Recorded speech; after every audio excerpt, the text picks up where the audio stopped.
हाँ जी दोस्तों, long term residence card जिसको लॉन्गो देरोसाई कार्ड भी बोलते हैं, काफ़ी लोग इसको पीआर भी बोलते हैं। अब इसको कौन कौन लोग अप्लाई कर सकते हैं? अभी तो आयमा ने कॉन्टैक्ट फॉर्म में एक नया अपडेट दिया है जिसपे आप ऑनलाइन अप्लाई कर सकते हैं।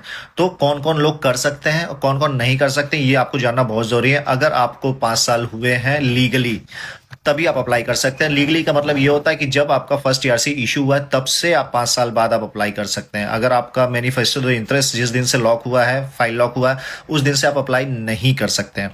लेकिन सिटीजनशिप में आप अप्लाई कर सकते हैं। तो सिटीजनशिप बिल में क्या है कि जब अगर आप नेशनलिटी अप्लाई कर रहे हैं तो जिस दिन से आपका फाइल लॉक है उस दिन से आप अप्लाई कर सकते हैं। बट लॉन्ग टर्म कार्ड में आप ये चीज़ नहीं, अगर आप सोच रहे हैं कि आप इसको अप्लाई कर देंगे मेरा हो जाएगा, तो ये आपका फाइल रिजेक्ट हो जाएगा। तो मैं आपको क्लियर बता दे रहा हूँ। दूसरी चीज़, इसमें कुछ कुछ चीज़ें हैं मैं आपको ऑनलाइन दिखा दे रहा हूँ और उसमें क्या क्या मतलब आपको डॉक्यूमेंट चाहिए। कुछ जरूरी डॉक्यूमेंट्स है, जैसे रेजिडेंस कार्ड हो गया, उसका फुल स्कैन कॉपी चाहिए, फुल पासपोर्ट है उसके सारे पेजेस के स्कैन कॉपी चाहिए, प्लस आईआरएस टैक्स रिटर्न जो 5 साल का आपने टैक्स रिटर्न दिया है वो होना चाहिए। सिग्योरेंस सोशल कंट्रीब्यूशन स्टेटमेंट, आपने कितने कंट्रीब्यूट किया है उसका रिकॉर्ड होना चाहिए। कंडीशन यह है कि 5 साल में आप लीगल कंटिन्यूअस रेसिडेंस यहाँ पर रह रहे हो, आप पुर्तगाल में पिछले 5 साल से लगातार लीगल रह रहे हो, तभी आप इसको अप्लाई कर सकते हैं। बीच में लॉन्ग ब्रेक या इलीगल पीरियड नहीं होना चाहिए। स्टेबल इनकम, रेगुलर कमाई होना चाहिए आपको, आपके पास रेगुलर इनकम, जॉब, बिजनेस होना चाहिए। गवर्नमेंट सपोर्ट, सोशल असिस्टेंट पे डिपेंड नहीं होना चाहिए। हेल्थ इंश्योरेंस, आपके पास वैलिड हेल्थ इंश्योरेंस होना चाहिए जो पुर्तगाल के सिटीजन जैसा कवर देता हो। अब आते हैं प्रॉपर डॉक्यूमेंट क्या है। जो डॉक्यूमेंट लॉ मांगता है सब सही और कंप्लीट होने चाहिए। फेक या इनकम्प्लीट या गलत डॉक्यूमेंट होगा तो वो डायरेक्ट रिजेक्ट कर देंगे। इसमें नो क्रिमिनल रिस्क होना चाहिए, लाइक का जैसे सीरियस क्रिमिनल रिकॉर्ड कुछ भी है आपका तो वो नहीं होना चाहिए। पब्लिक सिक्योरिटी या ऑर्डर के लिए थ्रेट नहीं होने चाहिए। इंपॉर्टेंट वार्निंग ये है कि आप एलिजिबल नहीं हो, गलत कैटेगरी में फॉर्म सबमिट किए हो, डॉक्यूमेंट इनकम्प्लीट है या मिसमैच है तो आयमा आपका फाइल रिजेक्ट कर देगी।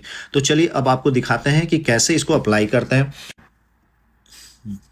अब आते हैं इसमें, देखिए पहले जो कॉन्टैक्ट फॉर्म है ये contactnos.aima.gov.pt है, ये देखिए।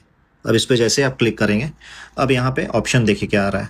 जैसे पहला तो रेजिडेंस परमिट पे क्लिक करेंगे, फिर जो सेकंड ऑप्शन आएगा, अब इसको हम क्लिक करेंगे। जो सबसे लास्ट ऑप्शन है application for appointment accrue long term resident status, अब इस पर जैसे ही क्लिक करेंगे तो फिर ईमेल एड्रेस मांगेगा। ईमेल एड्रेस देते ही आपका एक लिंक जाएगा, मतलब एक कोड जाएगा। अब फिर उसको डाल के आप उसको ओपन कर सकते हैं। अब जैसे मैंने कोड डाल के ओपन किया हुआ ऑलरेडी, तो ये आपका देखिए ऑफ रहेगा जो कि आपने पहले ही सेलेक्ट कर चुका है।